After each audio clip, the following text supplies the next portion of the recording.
I অভিযান বলতে আসলে অলমোস্ট 2 মাস লম্বা অভিযান। আই বাংলাদেশ থেকে যাত্রা শুরু করছি 1 এপ্রিল কাঠমান্ডু পৌঁছাই। আর আই ফিরলাম বলতে আসলে জাস্ট গত হালিয়া 28শে মে। আর লাকিলি আজ হলদি 29 মে, আজ হলদি কিন্তু বিশ্ব এভারেস্ট দিবস আর কি।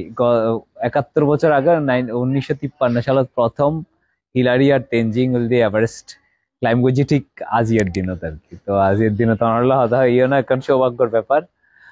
আর আর অভিযানতে ফেরত যায় এখন বোধকের কোয়েশ্চন এভারেস্ট পাহাড়ি বা উড়ি পেলে 2 মাস কা লাগবে। 2 মাস লাগিবে হারণ আছে, 2 মাস লাগিবে হারণ হলদি পর্বত দেখান হতা হয় গো হাই স্লিপ লো। উড়ের দিকে যাইবেন নিচে এনে ঘুমানোর ব্যাপার যাতে অ্যাক্লামাটাইজেশন হয়, যদি একটু ইংরেজিতে হই অতি উচ্চতায় হলে শরীর নিজেরা খাপ খাওয়ান। তো এই প্রসেস হিসেবে করতে হলে আনতে সময় লাগবে। আই বেস ক্যাম্প তো ক্যাম্প 1 গে, ক্যাম্প 1, ক্যাম্প 2, ক্যাম্প 3 এনে আবার বেস ক্যাম্পত ফেরত আসি।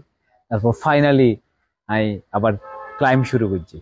তো এন্ডে এভারেস্ট তুলদি মূল বাধার মধ্যে একখান, এভারেস্ট এবং লোৎসে দুয়ানোর ক্ষেত্রে মূল বাধার মধ্যে একখান হলদি খুম্বু আইসফল বলে একখান জিনিস হয়। আমরা তো জানি জলপ্রপাত হয়, ওয়াটারফল, পানি পড়ে।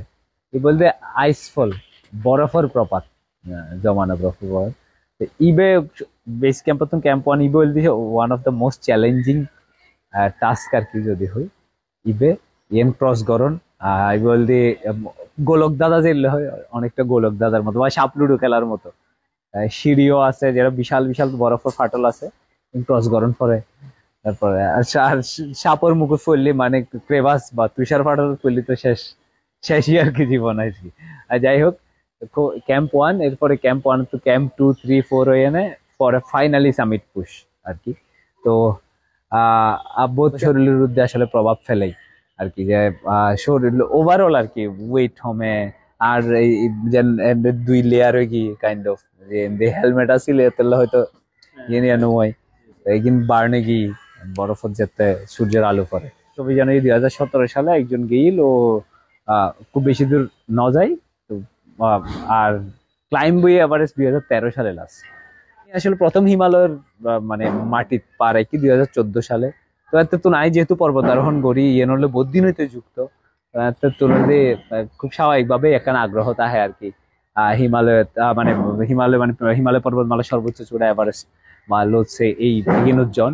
তো আই নিজে খুব ভালোভাবে ইয়েনোর পিছনে লেগে গেল 2022 সালের অক্টোবর আমি আরোগ্য মাউন্টেন ক্লাইম্ব করছি আমাদাবলাম হয়। আমাদাবলাম নেপালের জাতীয় মাউন্টেন। তো এভারেস্ট ঠিক আছে, এভারেস্ট সবচেয়ে উঁচু পর্বত। এভারেস্টের তো টেকনিক্যাল পর্বত আছে, আমাদাবলাম ওয়াজ ওয়ান অফ দেম। তো আমাদাবলাম ক্লাইম্ব করানোর পরেই একটু ইয়েনোর পিছনে একটু ভালোভাবে লোচ্ছে এই দুই ধরনের দুও পিক ক্লাইম্ব করতে অলমোস্ট 45 লাখ 45 লাখ টাকার মতো খরচ হয়। কারণ এন্ডের বিশাল অংশ জায়গা পারমিট ফি নেপাল গভর্নমেন্টের পিক ফি বাবদ টিয়াদন করে।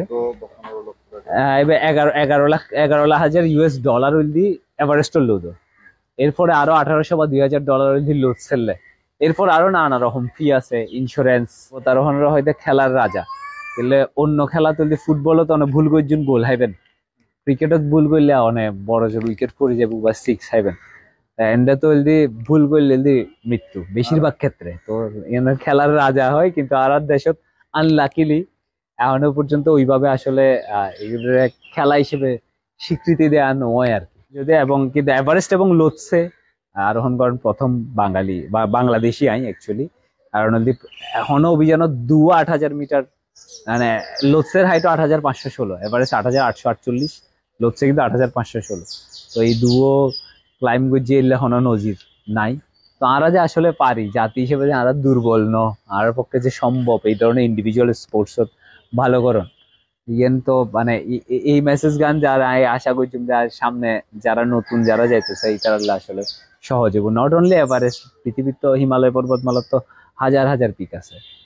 যে হনো পিক যে দেশের পতাকা এনে আই যাতে আসলে প্রথম চূড়া যায় না, প্রথম যে জিনিস গান বাইর করি আর ব্যাকপ্যাক করতে নিয়ে ডেফিনেটলি আর লাল সবুজ পতাকায় আর তো কিছু নয়, ফার্স্ট কিন্তু ইয়ে নিয়ে বাইর করি। তো